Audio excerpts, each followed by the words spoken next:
নমস্কাৰ এয়া আকাশবাণী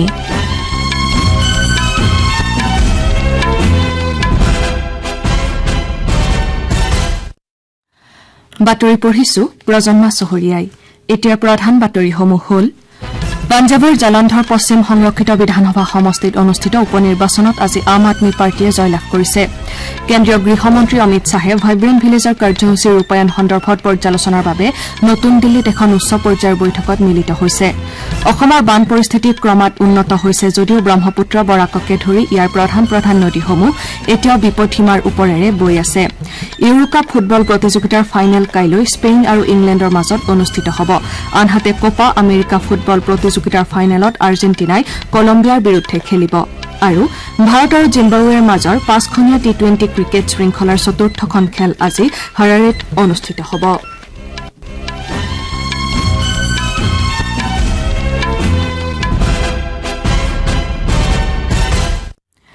এতিয়া শুনক বিতং বাতৰি পাঞ্জাবৰ জলন্ধৰ পশ্চিম সংৰক্ষিত বিধানসভা সমষ্টিত অনুষ্ঠিত উপনিৰ্বাচনত আজি আম আদমী পাৰ্টীয়ে জয়লাভ কৰে দলটোৰ প্ৰাৰ্থী মহিন্দ্ৰ ভগত ৩৭৩২৫টা ভোটৰ ব্যৱধানত জয়ী হয় এই উপনিৰ্বাচনত বিজেপিয়ে ১৭৯২১টা ভোট আৰু কংগ্ৰেছে ১৬৭৫৭টা ভোট লাভ কৰে হিমাচল প্ৰদেশৰ উপনিৰ্বাচন হৈ যোৱা তিনিটা বিধানসভা সমষ্টি ক্ৰমে ডেৰা হামিৰপুৰ আৰু নালাগড়ত ভোটগণনা চলি আছে শেহতীয়া তথ্য অনুসৰি ডেৰা আৰু নালাগড়ত কংগ্ৰেছ প্ৰাৰ্থী আগবাঢ়ি থকাৰ বিপৰীতে হামিৰপুৰত বিজেপি প্ৰাৰ্থীগৰাকীয়ে আগবাঢ়ি আছে ডেৰা সমষ্টিত মুখ্যমন্ত্ৰী সুখবিন্দৰ সিং সুখুৰ পত্নীৰ কমলেশ ঠাকুৰ বিজেপি প্ৰাৰ্থী হোছিয়াৰ সিঙতকৈ ৭,০০৮ৰো অধিক ভোটত আগবাঢ়ি আছে নালাগড়ত কংগ্ৰেছৰ হৰদীপ সিং বাৱা ৪,১৩৭টা ভোটত বিজেপি প্ৰাৰ্থী কে এল ঠাকুৰতকৈ আগবাঢ়ি আছে বিজেপি প্ৰাৰ্থী আশিষ শৰ্মা হাবিবুৰ সমষ্টিত ১,৫৪৫টা ভোটত আগবাঢ়ি আছে তিনিওটা সমষ্টিতে 10 জুলাইত ভোটগ্ৰহণ কৰা হৈছিল বিহাৰৰ পূৰ্ণিয়াত কটকটীয়া নিৰাপত্তাৰ মাজত ৰূপাৱলী বিধানসভা সমষ্টিৰ উপনিৰ্বাচনৰ ভোটগণনা চলি আছে সপ্তম পৰ্যায়ৰ গণনাৰ পাছত নিৰ্দলীয় প্ৰাৰ্থী শংকৰ সিং নিকটতম প্ৰতিদ্বন্দ্বী জেডিইউৰ কলন্ধৰ প্ৰসাদ মণ্ডলতকৈ ১,০০০ৰো অধিক ভোটত আগবাঢ়ি আছে সপ্তম পৰ্যায়ৰ পাছত শংকৰ সিঙে ৩৭,১৩৭টা ভোট লাভ কৰাৰ বিপৰীতে মণ্ডলে ৩৬,১০১টা ভোট লাভ কৰিছে আৰজেডিৰ প্ৰাৰ্থী তথা প্ৰাক্তন মন্ত্ৰী বীমা ভাৰতী তৃতীয় স্থানত আছে সমষ্টিটোত মুঠ ১২টা পৰ্যায়ত ভোটগণনা হ'ব তদানীন্তন বিধায়ক বীমা ভাৰতীয়ে জেডিইউৰ এৰি আৰজেডিত যোগদান কৰিছিল আৰু লোকসভা নিৰ্বাচনত প্ৰতিদ্বন্দ্বিতা কৰি পৰাজিত হৈছিল ইয়াৰ পৰিপ্ৰেক্ষিততে সমষ্টিটোত উপনিৰ্বাচন অনুষ্ঠিত হয় কেন্দ্ৰীয় গৃহমন্ত্ৰী অমিত শাহে ভাইব্ৰেণ্ট ভিলেজৰ কাৰ্যসূচী ৰূপায়ণ সম্পৰ্কে পৰ্যালোচনা কৰিবলৈ নতুন দিল্লীত এখন উচ্চ পৰ্যায়ৰ বৈঠকত মিলিত হৈছে কেন্দ্ৰীয় গৃহ সচিব অজয় ভাল্লা আৰু মন্ত্ৰালয়ৰ আন বিষয়াসকলে এই বৈঠকত অংশগ্ৰহণ কৰিছে এই কাৰ্যসূচী হৈছে অৰুণাচল প্ৰদেশ হিমাচল প্ৰদেশ ছিকিম উত্তৰাখণ্ড আৰু লাডাখৰ ১৯খন জিলাৰ ৪৬টা খণ্ডত নিৰ্বাচিত গাঁওসমূহৰ বিকাশৰ বাবে কেন্দ্ৰৰ তৰফৰ পৰা গ্ৰহণ কৰা আঁচনি এই কাৰ্যসূচীৰ উদ্দেশ্য হৈছে জনসাধাৰণৰ জীৱন ধাৰণৰ মানদণ্ড উন্নত কৰা আৰু প্ৰব্ৰজন ৰোধ কৰা এই কাৰ্যসূচীত কৃষি উদ্যান শস্য পৰ্যটন আৰু সাংস্কৃতিক ঐতিহ্য দক্ষতা বিকাশ আৰু উদ্যোগৰ প্ৰচাৰ আৰু জীৱিকাৰ সুযোগ সৃষ্টিৰ ক্ষেত্ৰত পৰিকল্পনা কৰা হৈছে ৰাজ্যৰ বান পৰিস্থিতি ক্ৰমাৎ উন্নত হৈছে যদিও ব্ৰহ্মপুত্ৰ বৰাককে ধৰি ইয়াৰ প্ৰধান নদীসমূহ এতিয়াও বিপদসীমাৰ ওপৰেৰে বৈ আছে নিমাতীঘাট তেজপুৰ আৰু ধুবুৰীত ব্ৰহ্মপুত্ৰ বিপদসীমাৰ ওপৰেৰে বৈ থকাৰ বিপৰীতে খোৱাঙত বুঢ়ীদিহিং নৈ বিপদসীমাৰ ওপৰেৰে বৈ আছে ৰাজ্যৰ ২৪খন জিলাৰ প্ৰায় ১৪ লাখ লোক এতিয়াও বানৰ কবলত আছে অসম ৰাজ্যিক দুৰ্যোগ ব্যৱস্থাপনা প্ৰাধিকৰণে জনোৱা তথ্য অনুসৰি এতিয়াও ৭৫টা ৰাজহ চক্ৰৰ ২,৪০৬খন গাঁৱৰ বিস্তীৰ্ণ অঞ্চল বানত বুৰ গৈ আছে এই বানত ৩৯,০০০ হেক্টৰতকৈ অধিক কৃষিভূমি ক্ষতিগ্ৰস্ত হৈছে বৰ্তমানলৈকে শেহতীয়া বানত ৯০ জন লোকে প্ৰাণ হেৰুওৱাৰ তথ্য পোৱা গৈছে ৰাজ্য চৰকাৰে স্থাপন কৰা ২৯৯টা আশ্ৰয় শিবিৰত ৪১,০০০তকৈ অধিক লোকে আশ্ৰয় লৈ আছে এনডিআৰএফ এছডিআৰএফ অগ্নি নিৰ্বাপক বাহিনী আৰক্ষী আৰু দুৰ্যোগ ব্যৱস্থাপনা প্ৰাধিকৰণৰ স্বেচ্ছাসেৱকসকলে বান ক্ষতিগ্ৰস্ত অঞ্চলত উদ্ধাৰ অভিযান অব্যাহত ৰাখিছে মানকাচৰৰ বান পৰিস্থিতি ক্ৰমাৎ উন্নত হৈছে আনহাতে জিলা এখনত ব্ৰহ্মপুত্ৰ নদী এতিয়াও বিপদসীমাৰ ওপৰেৰে বৈ আছে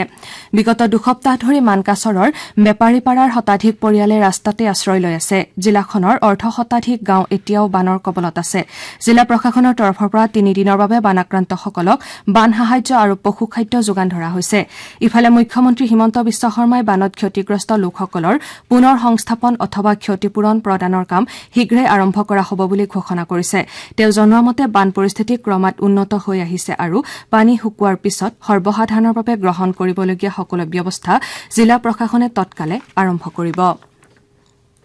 আপোনালোকে বাতৰি শুনিছে আকাশবাণীৰ পৰা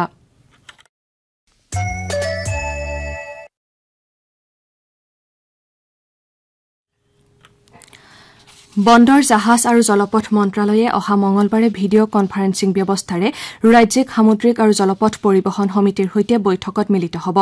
বৈঠকত ৰাজ্যসমূহৰ নিৰ্দিষ্ট সামুদ্ৰিক আৰু জলপথ পৰিবহণৰ পৰিকল্পনা প্ৰস্তুত কৰা সামুদ্ৰিক খণ্ডৰ নীতি যুগুত কৰা জলপৰ্যটন আৰু নগৰীয়া জল পৰিবহণৰ ওপৰত গুৰুত্ব আৰোপ কৰা হ'ব মন্ত্ৰালয়ে কৈছে যে বৈঠকৰ উদ্দেশ্য হৈছে সমগ্ৰ দেশতে সামুদ্ৰিক আৰু জলপথ পৰিবহণৰ বিকাশ সুনিশ্চিত কৰা আনহাতে প্ৰতিখন ৰাজ্যতে বন্দৰ জাহাজ আৰু জলপথ মন্ত্ৰালয়ে জলপথ পৰিবহণ খণ্ডৰ ব্যৱস্থাপনা আৰু একত্ৰীকৰণৰ বাবে ৰাজ্যিক সামুদ্ৰিক আৰু জলপথ পৰিবহণ সমিতি গঠন কৰিছে শহীদ কেপ্টেইন অংশুমান সিঙৰ পত্নীক অপমানজনক মন্তব্য কৰাৰ অভিযোগত দিল্লী আৰক্ষীয়ে ৰাষ্ট্ৰীয় মহিলা আয়োগক এজাহাৰ দাখিল কৰিছে মহিলা আয়োগে সামাজিক মাধ্যমত তেওঁৰ বিৰুদ্ধে কৰা মন্তব্যত গুৰুত্ব আৰোপ কৰিছে দিল্লী আৰক্ষীৰ বিশেষ কোষৰ দ্বাৰা গোচৰ ৰুজু কৰা হৈছে আৰু তদন্ত চলি আছে আকাশবাণী গুৱাহাটীৰ বাতৰি বিভাগৰ ঠিকাভিত্তিক সম্পাদনা সহায়ক আৰু বাতৰি পৰিৱেশক তথা অনুবাদক পদত নিযুক্তিৰ বাবে কাইলৈ কটন কলেজিয়েট চৰকাৰী উচ্চতৰ মাধ্যমিক বিদ্যালয়ত লিখিত পৰীক্ষা অনুষ্ঠিত হ'ব মুঠ 100 নম্বৰৰ এই পৰীক্ষা দিনৰ 11 বজাৰ পৰা 1 বজালৈকে অনুষ্ঠিত হ'ব পৰীক্ষাৰ্থীসকলক দিনৰ 10 বজাত যাৱতীয় তথ্য পাতিৰ লগতে ফটো পৰিচয় পত্ৰসহ পৰীক্ষাস্থলীত উপস্থিত হ'বলৈ কোৱা হৈছে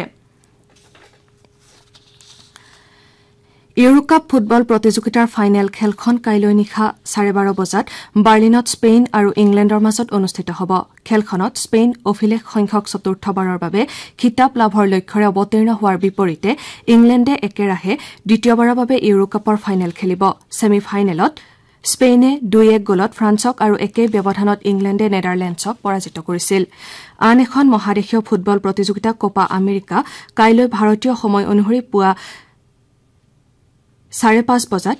মিয়ামিত হ'বলগীয়া ফাইনেল খেলত আৰ্জেণ্টিনা কলম্বিয়াৰ বিৰুদ্ধে অৱতীৰ্ণ হ'ব ছেমি ফাইনেলত কলম্বিয়াই উৰুগুৱেক আৰু আৰ্জেণ্টিনাই কানাডাক পৰাজিত কৰিছিল আৰ্জেণ্টিনাই তৃতীয়বাৰৰ বাবে খিতাপ জয়ৰ চেষ্টা চলাব আনহাতে কলম্বিয়াই দ্বিতীয়বাৰৰ বাবে কোপা আমেৰিকা ফুটবল প্ৰতিযোগিতাত চূড়ান্ত বিজয়ী হোৱাৰ লক্ষ্যৰে খেলত অৱতীৰ্ণ হ'ব কোপা আমেৰিকা ফুটবল প্ৰতিযোগিতাৰ ইতিহাসত আৰ্জেণ্টিনা আৰু উৰুগুৱে হৈছে আটাইতকৈ সফল দল দুয়োটা দলে 15 বাৰকৈ এই প্ৰতিযোগিতাত বিজয়ী হৈছে ভাৰত আৰু জিম্বাবৱেৰ মাজৰ 5খনীয়া টি20 ক্ৰিকেট শৃংখলাৰ চতুৰ্থখন খেল আজি হাৰাৰেত অনুষ্ঠিত হ'ব খেলখন ভাৰতীয় সময় অনুসৰি বিয়লি 4:30 বজাত আৰম্ভ হ'ব শুভমান গিল নেতৃত্বাধীন ভাৰতীয় দলটো বৰ্তমান শৃংখলাত 2-1 ফলাফলেৰে আগবাঢ়ি আছে শৃংখলাৰ প্ৰথমখন খেলত ভাৰত জিম্বাবৱেৰ হাতত 13 ৰানত পৰাজয়ৰ সন্মুখীন হোৱাৰ বিপৰীতে পৰৱৰ্তী দুয়োখন খেলত জয়লাভ কৰি শৃংখলাত অগ্ৰগতি লাভ কৰিবলৈ সমৰ্থ হৈছে দ্বিতীয়খন খেলত ভাৰতে ঘৰুৱা দল জিম্বাবৱেক 100 ৰানত পৰাস্ত কৰাৰ বিপৰীতে তৃতীয়খন খেলত 23 ৰানত বিজয় লাভ কৰিছে শৃংখলাৰ পঞ্চম তথা অন্তিমখন খেল কাইলৈ একেখন ষ্টেডিয়ামতে অনুষ্ঠিত হ'ব উইম্বলডন টেনিছ প্ৰতিযোগিতাত আজি সপ্তম বাছনিৰ জেছমিন পাউলিনিয়ে মহিলাৰ ছিংগলছৰ ফাইনেলত 31 সংখ্যক বাছনিৰ বাৰবাৰা ক্ৰেজিকোভাৰ বিৰুদ্ধে খেলিব খেলখন লণ্ডনত ভাৰতীয় সময় অনুসৰি সন্ধিয়া 6:30 বজাত অনুষ্ঠিত হ'ব চেক ৰিপাব্লিকৰ ক্ৰেজিকোভাই কাজাখস্তানৰ এলেনা ৰয়বাকিনাক ছেমি ফাইনেলত পৰাস্ত কৰি প্ৰথমবাৰৰ বাবে প্ৰতিযোগিতাৰ ফাইনেলত প্ৰৱেশ কৰিছে আনহাতে ইটালীৰ পাউলিনিয়ে ক্ৰৱেচিয়াৰ ডোনা ভেজিকভক ছেমি ফাইনেলত পৰাস্ত কৰে বাতৰি শেষ কৰাৰ আগতে প্ৰধান বাতৰিকেইটা আকৌ এবাৰ পঢ়ি দিছো পঞ্জাবৰ জলন্ধৰ পশ্চিম সংৰক্ষিত বিধানসভা সমষ্টিত অনুষ্ঠিত উপ নিৰ্বাচনত আজি আম আদমি পাৰ্টিয়ে জয়লাভ কৰিছে কেন্দ্ৰীয় গৃহমন্ত্ৰী অমিত শ্বাহে ভাইব্ৰেণ্ট ভিলেজৰ কাৰ্যসূচী ৰূপায়ণ সন্দৰ্ভত পৰ্যালোচনাৰ বাবে নতুন দিল্লীত এখন উচ্চ পৰ্যায়ৰ বৈঠকত মিলিত হৈছে